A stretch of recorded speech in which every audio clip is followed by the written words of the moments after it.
both his first crush and I plunged into the water simultaneously. Mike bailed on me and opted to save his first crush instead. After I managed to drag myself to shore with my hurt leg, I asked him for a split. Mike looked puzzled. Jessie can't swim. I went to save her. Why are you blowing this up? Our 5-year-old kid gave me a frosty look too. Mom, you're all good. Why are you being so petty? I slapped Mike across the face and then pinched my son's cheek with a grimace. Yeah, I am that petty. Mike's head jerked from the slap, and when he looked back, his lips twitched as he tried to keep his cool. Jessie, chill out. Timmy, still just a kid, started crying, yelling, and struggling. No wonder Dad saved Aunt Jessie instead of you. You're just a mean girl. You deserve to fall in the water. I dragged my sore leg and gave him a smack on his backside. Yeah, I'm a mean girl. Why don't you go live with Jessie and let her be your mom? Jessie stepped forward, shoved me aside, and pulled Timmy into her arms protectively. Out of everyone's sight but mine, she gave me a cheeky smile. Jessie, he's just a kid. He didn't mean it. How could you hit him? Timmy, still holding on to Jessie, yelled hysterically. I wasn't saying it out of anger. I don't want her to be my mom. She's dumb, can't ride bikes, can't play soccer. She's nothing like Aunt Jessie. Dad doesn't like her, and neither do I. Before Timmy could spill more of his true feelings, Mike sternly interrupted. Timmy, stop making a scene. He positioned himself in front of us like he was protecting us. A crying kid, a gentle mom, a tall dad. Ha, what a picture-perfect family of 3. And Jessie, still acting all innocent. This kid is so sweet and sensible. If it were me, I couldn't bring myself to hit him. You're such a heartless mom. I curled my lips into a smirk, glaring at her coldly. Say one more word, and I'll make sure the next slap hits you. I watched as her smile instantly froze. I let out a scoff. Leaving that jerk and his side chick, and that piece of burnt chicken, I turned and walked away. The next day, I handed Mike the divorce papers. He frowned, pushing his gold-rimmed glasses up his nose, looking completely drained. This has gone too far. You can't take it back. I'm not joking. Sign it. The assets will be split according to the prenup. As for Timmy, custody's yours. Timmy had inherited Mike's coldness and harshness, and his lack of love for me. Instead of forcing him to stay with me, it's better he lives with Mike. Mike put the papers down, his cold face filled with confusion. All this just because of yesterday? Jessie can't swim. I went to save her. What's the big deal? You were fine. Did it really have to lead to a divorce? He spoke righteous, as if since I didn't drown, he was in the right. Yesterday, Mike and I took Timmy to the beach. Halfway through, Mike left for a bit. In that short time, he brought Jessie over. He claimed they ran into each other on the way, and since she was alone, he invited her to join us. Seeing my sour look, Timmy, who usually clung only to me, happily ran into Jessie's arms. Aunt Jessie, it's only been a day, but I missed you so much. It was then I realized Mike had been in touch with Jessie all along. Not only that, he had taken Timmy to see her more than once. When I looked at Mike, his face was grim as he hurriedly explained, I ran into Jessie a few times when picking Timmy up from school. His flimsy excuse made my heart sink. Later, a huge wave crashed onto the beach. Jessie and I were swept into the water together. The tide wasn't rising, and the wave wasn't strong enough to pull anyone under. It felt like a test that forced Mike to choose between me and Jessie. He forgot I was his wife, forgot my leg was hurt from saving him once before. Without hesitation, he chose to save Jessie. So now he asks if it's really necessary? Of course it is. They can choose not to love me, but I can't choose not to love myself. I looked him straight in the eye and replied word for word. What if I hadn't been okay? What if I couldn't crawl out of the water with my bad leg? Mike, the only reason I'm standing here asking for a divorce is because I'm still alive. Mike opened his mouth, and his words came out before he thought. But you are still alive. He stopped mid-sentence, realizing his mistake. Awkwardly shifting his gaze away, he took a deep breath. His tone was outwardly calm, but his words carried a threat. If you leave me, without parents or family, where do you think you'll go? I smiled, pushing the papers toward him again. That's none of your business. Sign it and consider it repayment for saving your life. Mike was a proud man. He hated it when I used my life-saving deed to guilt him, and he was sure I wouldn't leave him and abandon our son. He thought I was just throwing a tantrum, but when I brought up that life-saving moment, his face darkened, and he coldly replied, "All you ever talk about is saving my life. Fine, let's divorce. But once we're done, don't think I'll agree to get back together so easily. Take this time to reflect on your actions." In the end, I got what I wanted, a divorce certificate. I returned to the house we lived in for 7 years to pack my stuff. The house was big, filled with plenty of pricey and delicate items, but the only things that truly belonged to me were just a few scattered bits and pieces. I looked around at all the large and small objects, some expensive, some exquisite. In the end, I went up to the attic and took out the one thing that was mine alone, my easel. I strapped it to my back and left the villa. As I reached the gate, I saw Timmy standing on the second-floor balcony, his lips pressed into a tight line, his little face cold as ice. He stood there silently watching me. Maybe he hoped I'd come over to him, just like before. Hug him, kiss him, apologize to him. I stopped and glanced back at him. Then, with a sigh, I softly told him, "Eat well, sleep well, and take good care of yourself." I softly told him, "Eat well, sleep well, and take good care of yourself." Mommy won't be around to take care of you anymore. Timmy's eyes reddened as he turned his head with a cold snort. "If you're leaving, then go. Aunt Jessie will take care of me anyway. I don't need you." I paused for a moment, but said nothing more. With the setting sun behind me, I walked away with my easel. Timmy wasn't always like this. Before Jessie came back, he was sweet and caring. When other kids made fun of him because I couldn't ride bikes or play soccer, he'd always defend me with a serious face. So what if she can't? As my mom, all she needs to do is love me enough. But after Jessie returned from abroad, and after Mike took him to meet her a few times, it was as if Timmy had turned into someone else. The kid who once only loved me began to resent me for not coming from a wealthy family and even stopped letting me pick him up from kindergarten. When his friends came over to our house, he told me to stay out or not come home at all. Even on the day of my parents' memorial, when I cried, he coldly scolded me for being ungraceful. Looking back now, Timmy and Mike are truly father and son. They love the same people and hate the same ones, like loving Jessie and hating me. After realizing Mike didn't love me, I couldn't sleep. I couldn't bear the betrayal, but I also couldn't let go of Timmy. Yet the way he treated me made my attachment feel like a joke. The road out of the villa wasn't long, but it took me 7 years to walk it. As I walked down the path under the sunset, my mind drifted back to the past. 15 years ago, my dad died saving Mike's father. My mom died soon after from heartbreak. When I was little, I ended up at their house. Mike was their only child, the proud and pampered young master. Yet despite his arrogance, he was kind to me as a kid, so kind that I couldn't help but fall for him, even though it was just one-sided. Until he fell in love with Jessie and started dating her. That's when I buried my feelings for him deep inside. Even when they broke up later, I no longer hoped to be with him. But then, after an accident where I saved his life, he began seeking me out on his own. With his parents' support, he started pursuing me. He was the one I had quietly loved for years. I couldn't be cold to him. In the end, after his relentless pursuit, I gave in and we got together. We married in due course, and I gave birth to Timmy. I thought we'd be together for the rest of our lives. But Jessie's return shattered that dream. 3 months ago, I went to pick Mike up after he'd been drinking. At the door of the private room, I overheard his friends mention Jessie. "Jessie's back. What are you thinking?" He leaned his head on his hand, swirling his wine glass with the other, a bitter smile tugging at his lips. "What can I think? I'm married now."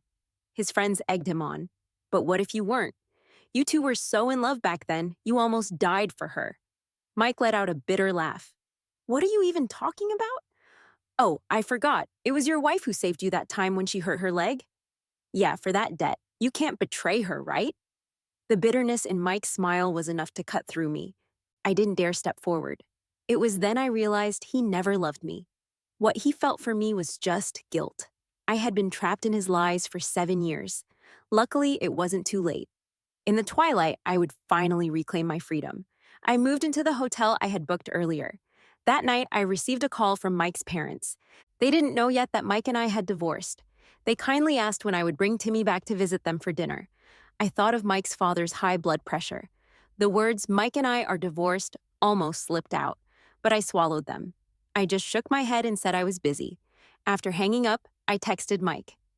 Your parents just called and asked when I'd bring Timmy to visit. I dodged it this time, but you should tell them about our divorce soon.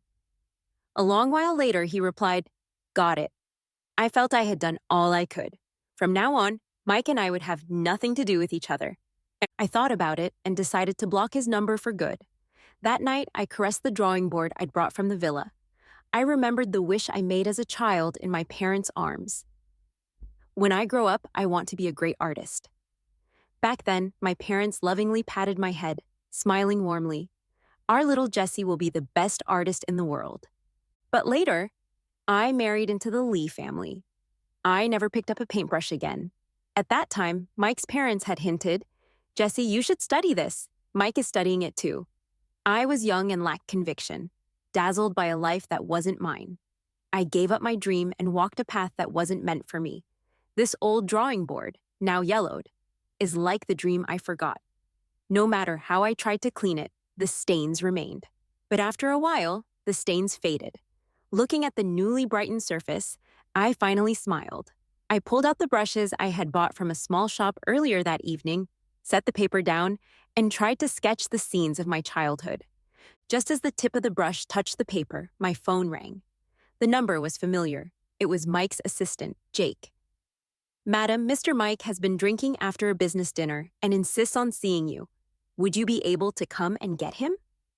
Whenever Mike got drunk in the past, he would always make a fuss for me to pick him up. His assistant was used to calling me, but now Mike and I were divorced. I set my brush down and replied softly, yet firmly, I'm sorry I'm not available. Mr. Mike and I are divorced. Please don't call me about him again. Suddenly, I heard the sound of something breaking over the phone. I paused for a moment, then added, You can check Mr. Mike's phone. There's someone named Jessie. She's more suited to pick him up than I am. Just as I was about to hang up, I heard a strange noise from the other end. The next second, Mike's hoarse voice, laced with barely suppressed anger, came through the speaker. Jessie, are you really going to just leave me? I thought I must be hearing things. After all, someone who cheated shouldn't be speaking with such righteous indignation. I chuckled softly, told Jake goodbye, and hung up. I picked up my brush again, pouring all my tangled thoughts onto the canvas. I went to bed late that night. So when my phone rang the next morning, I couldn't help but answer irritably. Who's calling this early? On the other end, it was the housekeeper from the villa. She spoke cautiously. Jessie, Timmy is sick. Mr. Mike left early this morning and I can't reach him. Could you come home and see Timmy? Hearing that Timmy was sick, my heart immediately filled with worry.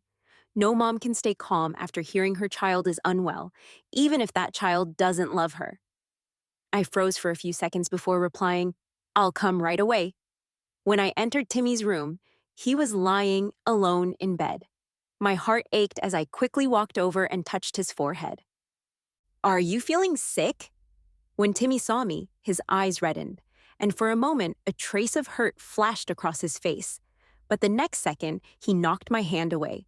He rolled over, pulling the blanket over his head, and mumbled, You left. Why did you come back? You shouldn't be here? Timmy rarely got sick as a child. Seeing him like this, so fragile, the walls I had recently built around my heart crumbled. I sat on the edge of the bed and gently pulled the blanket down a bit so he could breathe. Then I saw his flushed little face and tear-filled, swollen eyes. I froze for a moment, guilt flooding over me. Timmy was only 5 years old. What could he understand? His dislike for me, his closeness to Jessie, were all because of Mike's influence. He was like a blank sheet of paper. He would grow into whoever those around him wanted him to be. Why was I holding a grudge against a 5-year-old? The more I thought about it, the more I felt sorry for him, and my voice began to choke up. Timmy, I'm sorry. Mommy shouldn't have left you. I shouldn't have abandoned you here. Yes, I couldn't leave Timmy with Mike. He was so young, there was still time to fix everything. The more I thought, the more resolute I became. I leaned down and hugged Timmy gently, speaking softly. Timmy, come with mommy, okay? Mommy will renegotiate with daddy about custody. I could feel Timmy's defenses weakening. He even snuggled a little closer to me, as if the sweet, loving Timmy I first knew had returned. He stayed in my arms for a long time, before finally mumbling, "Don't bother. You'll never get custody of me." I stroked his head, my voice firm. "Mommy will trade everything I got in the divorce for you." Timmy pushed me away, his reddened eyes meeting mine. In his innocent voice, he said the cruelest words. "Mom, stop being naive. With Dad, I have a nanny to take care of me, a fancy car to ride in, and I go to the best schools. But with you, you can't give me any of that. Besides, Dad won't let you have me. You can't leave this house without me." I went silent for a moment, my throat tight, the words hard to get out. "Mommy will try to talk to your daddy." Timmy's face was stern as he coldly cut off my futile attempt. "Mom, I'm not going with you, and you don't belong here. When Aunt Jessie came back, you should have stepped aside. Just leave. Don't come back. I don't want to see you anymore. From now on, Aunt Jessie will be my mom." I heard these words before, but it still hurt. Tears streaming down my face, I stared blankly at the child I carried for 10 months. He turned his head away, his small finger pointing at the door. "Go out. I don't want to see you again." I didn't move, just kept looking at him. The next moment, he threw a cup at my feet with a loud bang. The flying shards cut into my ankle, and a thin line of blood appeared. As the sharp pain shot through my ankle, I suddenly felt that my regret upon entering was like a joke. Timmy wasn't influenced by Mike. He was cold-blooded by nature and didn't like me. I took 2 steps back and turned to leave his room. As I stepped out, I couldn't help but turn back and say, "Timmy, once I leave, I really won't come back." In response, I heard another cup shatter. I wiped my tears and walked away without looking back. As I exited, I ran into the housekeeper. She looked at me with concern, then glanced at Timmy's room. "Did Timmy make you angry again?" I shook my head and quietly told her, "It was me who made him angry. And don't bring up his matters to me anymore. He doesn't want to see me." After saying that, I left quickly, leaving the housekeeper behind. From a distance, I vaguely heard her say, "How could this kid not love you? He calls your name even in his dreams." I wiped away the fresh tears and shook my head. How could that be? He had repeatedly told me that he didn't need me. On the way back, I looked at the familiar sights along the street. Suddenly, the city felt terrifyingly unfamiliar. My phone kept vibrating with calls from unknown numbers. When I answered, it was Mike's voice. "Jesse, Timmy is sick. Why didn't you stay to be with him?" I scoffed, hatred rising in my chest. "Mike, everything is going as you wished. Timmy doesn't want me as his mother anymore. You must be feeling pretty smug right now." Mike hurriedly tried to explain, his voice anxious. "I didn't mean it that way. I just wanted him to not dislike Jesse."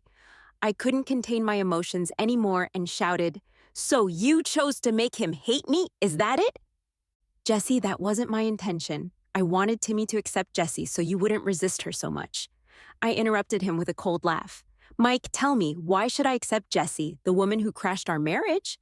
Mike fell silent for a long time, long enough for me to lose the desire to argue with him. I hung up the phone, staring out at the passing trees outside. I suddenly didn't want to stay in this city anymore. I clutched my phone tightly and spoke to the driver in the front seat. "Take me to Beijing. That's my parents' hometown. I miss them." I submitted my resignation, went back to the hotel to pack my things, and headed to Beijing. I admit I am a coward. I'm afraid of not being resolute, of compromising for Timmy in that hopeless abyss. After all, in my youth, I gave up painting for a secret crush. I hadn't picked up a brush for over 10 years. Occasionally, when I felt nostalgic, I would take out my sketch pad and hesitate about starting over. But each time I lost to the busyness of work and Timmy's repeated calls of "Mom." Now that I'm divorced, those shackles no longer exist. I feel like I've been reborn. Maybe I should thank Timmy. If he were a little more attached, I might still be struggling in that abyss. But everything now is the best arrangement. I will take my sketch pad and slowly find the youthful self I once had in Beijing. I rented a small place in Beijing and began my journey of living alone. Life became colorful, like the hues in an oil painting, bright and free. I spent my days carrying my sketch pad outside and my nights curled up in my small room with a book. During my sketching outings, I made a group of unfamiliar friends. Most of them were retired, middle aged men and women or students from nearby art prep classes. We never arranged to meet, but would always stumble upon each other in beautiful locations. Then we would paint the green lake, the golden leaves, and the stunning evening glow together. At first, I could never get it right. Whenever someone passed by, I would shyly hide my work. I was afraid of being laughed at, but as I painted more, I became less afraid. People learn through trial and error. Mistakes aren't frightening. What's frightening is not having the courage to start over. So even if my paintings didn't follow the rules, I could confidently set up my easel and gradually refine my work. Today's lakeside autumn scene was no exception. When I first finished it, I was dissatisfied. The colors weren't bright enough, it lacked contrast, and the scenes didn't connect. But I didn't give up on it. I took out my brush and painstakingly applied paint, trying to correct it to match the scene in my mind. Until the sun set, I finally set down my brush, rubbing my aching waist, feeling a sense of relief. I stared at the painting in front of me and finally smiled in satisfaction. Finally finished. It turned out great. You've improved a lot since your earlier works. I initially thought this girl had messed up her painting. I was scared she would be shy and hide it like when she first arrived, so I didn't dare to look. I didn't expect her to end up painting so well. I looked up to see a group of middle-aged men and women gathered around me. They were commenting on my painting. They acknowledged my progress, teased me for being shy when I first arrived, and encouraged me to keep going. Surrounded by them, I pressed my lips together and smiled. So what if I made mistakes in my painting? My brush wouldn't stop. It would always adjust according to my wishes, crafting the result I wanted, even if it was hard, even if the final result wasn't what I envisioned. I kept moving forward, heading toward what I desired. The autumn in Beijing is short. In the blink of an eye, snowflakes began to fall. It was cold enough that everyone reduced their sketching outings. I also started painting at home for my own amusement. To document my progress, I began a non-face revealing live stream while painting. I often talk to myself during the live stream. This color seems off. I should use this one instead. Not bad, the picture looks much more harmonious now. Hey, this piece has good contrast too. I must be a genius. As the live stream continued, I gathered a few hundred fans. They often came to chat with me while I painted, listening to my musings. Two usernames stood out to me in particular. One was Starry, and the other was Baby. Starry was one of my first fans after I started streaming. Baby joined more than a month later. The reason I recognized them was that they loved to send me gifts. No amount of persuasion could stop them. They were the top two supporters in my stream. And moreover, they seemed to know each other and often argued in the chat. Starry, do you even know how to paint? Quit pointing fingers and stop being annoying. Starry, at least I'm better than a kid with no elementary school diploma. Baby, you talk too much. No wonder you're single. Starry, well, your mom ran off too. I watched their conversations during my breaks, often left speechless. But no matter how much they bickered, they always stood united when it came to defending me. Whenever someone disrupted the live stream, egging me to show my face or insulting me, the two of them would team up to confront the troublemaker and protect my stream. I didn't live stream to make money, so I kept a casual attitude about it, but I still felt touched by their support. To thank them for standing up for me, I offered to send them paintings I'd created myself as gifts. I smiled and asked them to send me their addresses, but the back end remained silent. I thought they might have stepped away, so I messaged them separately. Thank you for supporting me all this time. If you don't mind, please leave your address and I'll send you one of my latest favorite paintings. That day, they didn't send any messages in the live stream. It wasn't until I was about to end the stream that I received their address. Coincidentally, both of their addresses were the same. And even more coincidentally, they were in the city I had escaped from. I stared at their IDs, and an absurd thought crossed my mind. Then I couldn't help but laugh. How could it possibly be the two of them? One of them is probably enjoying his newlywed bliss. The other one is probably celebrating having a high-class mom. The next day, despite the heavy snow, I went out. I went to the local market and bought some famous specialties from the northern part of the city. Then I sent those specialties along with the promised painting to them. When I got home, I didn't rush to take a nap. Instead, I opened my stream and set up my easel. I sometimes wondered if Starry even had a job.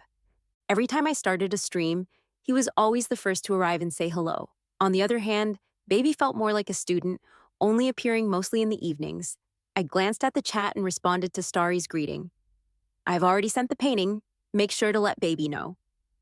After that, I went back to painting. When I was out earlier, I saw a heartwarming scene in the snow. A father laughing heartily, a mother wearing a red scarf, and their round, chubby child holding their hands. The falling snow, the soft ground, and a happy family of 3 reminded me of my parents and me, long ago. Back then, I thought I had to come home and capture this scene on canvas. I focused on brushing the paper, painting what was in my heart. Ding dong. The doorbell rang. I frowned, put down my brush, and went to open the door. Standing there was my neighbor. He was smiling warmly, flashing a row of white teeth. I saw you had a package at the mail station. It's a bag of rice and it looked pretty heavy, so I thought I'd bring it over for you. I looked at the bag of rice in his hands and remembered the fragrant rice I had ordered online a couple of days ago. I thanked him and was about to take the bag inside, but the neighbor, being overly helpful, wouldn't let go. Where do you want it? I'll carry it in for you. I smiled awkwardly and pointed to the kitchen, asking him to place it there.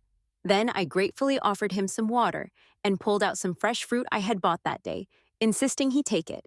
After seeing him off, I returned to my easel. As my eyes swept across the screen, I noticed a barrage of messages from Starry. A man came to your house? Who is he? Why was he there? What's your relationship with him? I picked up my phone and saw that he had also messaged me privately with the same relentless questioning. The last message read, "Jesse, answer me. Who is he?" I blinked, finally confirming his identity. Starry was indeed Mike. That meant Baby was Timmy. I didn't answer his questions and closed the live stream. I didn't understand what they wanted now. Could it be that after I left, they finally realized how good I was? If that's the case, then they're both pathetic. For several days, I didn't stream again. And I was relieved that I hadn't included my specific address when I sent the painting. If they really wanted to find me, it would take some time. But I didn't expect to see them again so soon. After staying home for a few days, just as I was about to go out for a walk, I opened the door and saw Mike. He was holding Timmy's hand. The two of them stood there, staring straight at me. After pouring Timmy a cup of hot water, I sat across from Mike. I stared coldly at him as he surveyed the room with a serious expression. Why did you come looking for me? Timmy, holding his glass, sat on the couch with a sullen face. Their expressions made me chuckle sarcastically. Once Mike confirmed there were no other men in the house, he relaxed a bit and softened his tone. Jesse, it's been a long time. How have you been? I frowned. Cut the crap. Timmy's school break is coming up. He wanted to see you. Timmy was the child I gave birth to.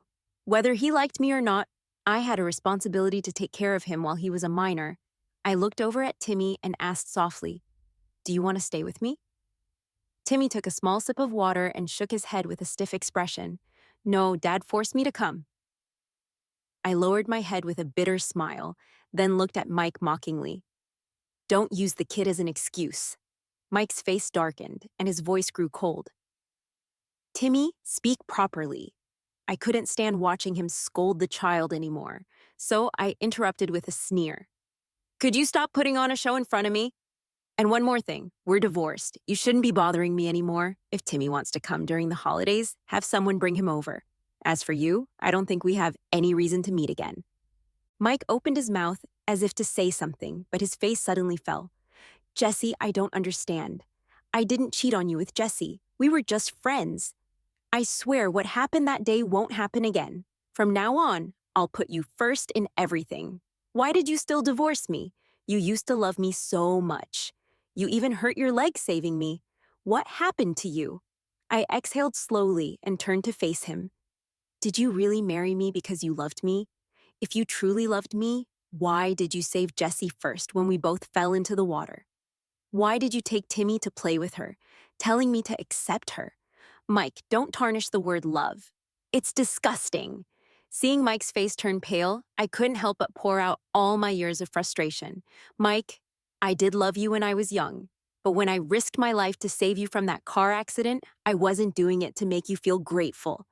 I would have done the same for a stranger. But what did you do? You didn't love me, yet you stayed out of guilt, pretending to care for me? Did you think you were making it up to me? Do you still think you're the victim here? My parents always taught me to be kind. But when I found out you pursued me and married me out of guilt, I deeply regretted saving you that day. Mike stared at me, stunned, his eyes red. No, I loved you too. I just realized it too late. I took a deep breath and pointed to the door. That's not my problem anymore. I took a deep breath and pointed to the door. That's not my problem anymore. Please don't bother me again. Timmy was the first to walk out.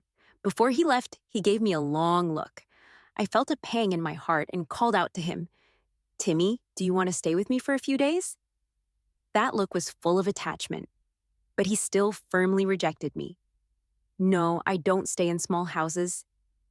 His cold words made me wonder if the attachment I saw in his eyes had been an illusion. After they left, I leaned against the door, sighing deeply with mixed emotions. If Timmy had stayed, I would have inevitably remained tangled with Mike. If not for his repeated cruelty, I would have been trapped forever. Later, I moved a few more times, but Mike always managed to find me. Given his wealth and resources, my whereabouts were likely transparent to him. Once I realized this, I stopped obsessing over moving. Instead, I chose to ignore him. After dropping Timmy off, Mike shamelessly lingered around me. He often followed me when I went for walks, reminiscing about the past as if he were alone. Jesse, when we were kids, we often took walks like this. It feels just like back then. When I was invited to sketch outdoors, he would drive behind me, trailing along. I would set up my easel and paint while he watched silently from the side. After I finished, as usual, he'd bring up childhood memories. When you came to my house, you were always carrying a sketchbook, just like now. I used to think you loved painting, but I never saw you paint back then. I didn't expect you to start again after all these years. One of my friends from the sketching group smiled and asked me, Jesse, is that your boyfriend? I shook my head and said seriously, no, he's my ex-husband. We're divorced. He's just pestering me. Then I explained the story behind our divorce. After hearing it, they were all furious on my behalf. When Mike followed me once again to a sketching session, they teamed up to keep him away from me. Their dislike for him was written all over their faces. I was touched, but I told them that there was no need for that. He'll be leaving soon. There's no need to act like this. Besides, I've already moved on. I was right. Mike did leave quickly, prompted by work affairs. Before he left, he looked at me intently and made a promise. I'll come find you once I'm done. I love you. I smiled but said nothing. No matter how many times he came, I wasn't going back. His love, coming so late, was like expired, fermented milk. So foul, it made me sick. Later, just as he said, he came back a few times, bringing Timmy with him. He even tried to use Timmy to persuade me to reconcile with him. Can you bear to let Timmy grow up in a single-parent household? You love him so much. Why not give him the best? But unfortunately for him, he had done such a good job brainwashing Timmy. Timmy raised his eyelids and said coldly, Dad, you can marry Aunt Jessie or find someone else to be my mom. When Mike glared at Timmy, I couldn't help but laugh. Then I closed the door, leaving them outside. After Timmy ruined his plans a few more times, Mike stopped bringing him along. He started traveling back and forth between the two cities alone. He kept repeating his apologies, his declarations of love. I remained unmoved, sometimes even laughing at him. Over time, his visits became less frequent. By the 5th year, he stopped coming altogether for some reason. Maybe he got tired of it, but it had nothing to do with me. By then, I had become a well-known oil painter in the country and had started dating my former neighbor. And when I decided to marry that neighbor, Timmy, surprisingly, came to see me. He was 12 by then, already like a little adult. He handed me a bouquet of red roses, his gaze deep and dark. Mom, I wish you happiness in the future. Then he shoved the flowers into my arms and turned to leave without looking back. As I watched him go, I grabbed the hand of the man beside me, feeling a little stunned. It's been so long, he seems to have grown up a lot. The man wrapped his arm around my waist and patted my hand reassuringly. Yes, time flies. Later on my wedding day, I saw Timmy again. I had invited him the evening before the wedding. He didn't refuse, nor did he accept. I thought he wouldn't come, but that day, he showed up in a little black suit. escorting me, in my white wedding gown, step by step toward the groom on the stage. After placing my hand in the groom's, Timmy leaned toward the groom's ear and whispered a threat. Hurt my mom and you won't have a good ending. The last one is already lying in the hospital. You'd better watch yourself. The groom hurriedly shook his head, promising, I will love her forever. Protect her. I swear on my life. I turned to look at Timmy. His face was stern, eyes red, as he fiercely warned others not to hurt me. I couldn't help but shed tears. Maybe Timmy didn't really hate me back then. After all, when he was 5, he truly loved me. Perhaps his love was about letting go. 7 years into my marriage, Jessie came back. I admit I was a bit shaken. After all, she was my first crush, the one I loved with all my heart when I was young. But I never thought about leaving Jessie.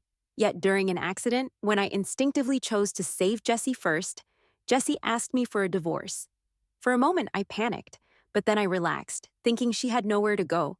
She had loved me for so many years she couldn't possibly leave me. Besides, there was Timmy. He was her beloved son. Ever since he was born, even I had to step aside. So I was certain she was just angry and would get over it. After all, she wouldn't leave Timmy behind and walk away from me. But this time, I gambled wrong. Jessie really didn't want me anymore. She even left Timmy behind. I got drunk and called her, asking her to come pick me up. I thought a few days had passed and surely she had calmed down by now. She'd definitely take this chance to come get me. But she didn't. She repeatedly emphasized that we were divorced. Suddenly, I felt like things were slipping out of my control. That night, I returned home, devastated. In the living room, I saw Timmy playing with the Rubik's Cube Jessie had bought for him. When he saw me come home, he glanced at me coldly, then lowered his head again. At that moment, an idea struck me. That night, I took away Timmy's blanket. The next day, as expected, he caught a cold. I didn't believe Jessie could just leave a sick Timmy behind. She'd definitely come. Excited, I asked the housekeeper to call Jessie. To avoid angering her, I even went out of the house. Before leaving, I told Timmy to make sure Jessie stayed. Timmy raised his fever-flushed face and silently nodded. Satisfied, I left. I thought Jessie would come back and beg me to remarry her, for Timmy's sake. But once again, I was wrong. Jessie didn't come back. She left the city and returned to her parents' hometown. That's when I realized I might really lose her. Later, I hired a private investigator to find out where she was. I discovered that she had fallen in love with oil painting. She made new friends. She even started live streaming. Blindly optimistic, I thought maybe after some time to relax, she'd come back. So I watched her live stream every day. Timmy found out and started watching every night too. I figured he must have the same hope as me. He wanted Jessie back. After all, Jessie wasn't just mad at me. Otherwise, why would Timmy fail to convince her to stay? Like a farmer waiting for a rabbit to run into his trap, I waited for her to change her mind. I thought I had enough patience, but when I heard a young man's voice in her live stream, I realized I couldn't wait any longer. Blinded by rage, I demanded to know who he was and what their relationship was. Jessie ignored me and simply ended the live stream. She must have recognized me. What was worse than that was she still wouldn't forgive me. I realized I couldn't sit around anymore. I bought a plane ticket and dragged Timmy with me to the northern city where she was. On the plane, I repeatedly told Timmy to persuade his mom to stay. Timmy looked at me and smirked, shaking his head. I grabbed his shoulders and demanded, "Don't you want your mom by your side as you grow up?" Timmy gazed out the window at the clouds, his young voice cold and distant. "You don't treat her well. Instead of staying with me, I'd rather see her free." I froze, my eyes widening in disbelief. "That's impossible. She belongs to me." Timmy was very smart, with strong opinions even at a young age. He stared at me coldly. "Give it up. She's long been disappointed in you, and I won't help you trap her." Later, we met with Jessie. Just as Timmy said, she refused me. He kept his word too. He didn't try to convince Jessie to come home. He even used hurtful words to push her further away. I refused to let go, clinging to her desperately. But she treated me like I didn't exist. Until 5 years after our divorce, I finally couldn't keep it up. I became seriously ill. Timmy stood by my bedside and sneered, calling it my just desserts. Struggling to sit up, I stared at him for a long time. Did you purposely make her angry back then, so she'd leave us without any attachment? Timmy was only 10, yet already so mature. He gave me a cold glance, his voice chilly. After that woman came back 5 years ago, Mom cried a lot behind your back. Especially at night after putting me to bed, she'd hold me and cry her heart out. She wanted a divorce, but she couldn't bear to leave me because she'd hold me and cry her heart out. She wanted a divorce, but she couldn't bear to leave me because she knew you wouldn't give her custody. She struggled in pain for a long time and became haggard. I loved her so much, and since she wanted to leave, I made sure she could go without any burden. You're right, I did it on purpose, but wasn't it all because of you? I stared at his precocious face, dazed for a long while. I had wondered why Timmy had suddenly changed. He had always been so attached to Jessie, loving her, and clinging to her. How could he possibly dislike her and treat her so coldly just because of a few words from an outsider? It turns out everything made sense. He did it so Jessie could leave without any burden. While my heart ached, I couldn't help but speak with a touch of sarcasm. But you've lost her too. Timmy immediately flashed a gentle smile, the kind he only showed in front of me. As long as she's happy, that's all that matters. Oh, and I have some good news for you. She's getting married soon. Patient's heart rate is abnormal. Did you say something to upset him? You need to leave now. We have to start the resuscitation. In the chaos, out of the corner of my eye, I saw the nurses and doctors rushing toward me. Timmy, however, remained calm, walking out of the room leisurely after being scolded. And then, I could neither hear nor see anything anymore. Endless darkness and silence engulfed me. I really started to regret everything. If I could go back to the beginning, I would have saved Jessie first. That way she wouldn't have left me, right? Mike passed away when I was 15. After his death, with my grandfather's help, I gradually took over the company. Once I successfully took control of the company, I went after that mistress's business without mercy. The woman who had caused my mother so much pain came begging for my forgiveness. She kept pleading for me to spare her out of the bond we supposedly had when I was young. What bond did I ever have with her? The one that broke my mother's heart? The one that took me away from my mother? I shook my head coldly and crushed the Lee family even harder. Eventually, she went bankrupt, and I took over her company. When I learned that Jessie had fallen into $1 billion debt, I was kind enough and took over her company. When I learned that Jessie had fallen into $1 billion debt, I was kind enough to keep her at the company to repay it. I even made sure to assign the very employees she once bullied to be her supervisors. But within a few years, she couldn't take it anymore and ended her life. So boring. Honestly, learning how to run the company was painful, but if I didn't, I wouldn't have been able to protect my mom. I wanted to give her the best of everything. In the past, I pushed her away so she could be happy. Now, I work hard to ensure her happiness. Even if her current husband ever treated her like Mike did, I'd be able to use everything I have to provide her with a safe harbor. I wouldn't act cold and distant like I did when I was a child, causing her to leave heartbroken. After all, she loved me so much back then. Now that I'm grown, I won't let her be hurt again.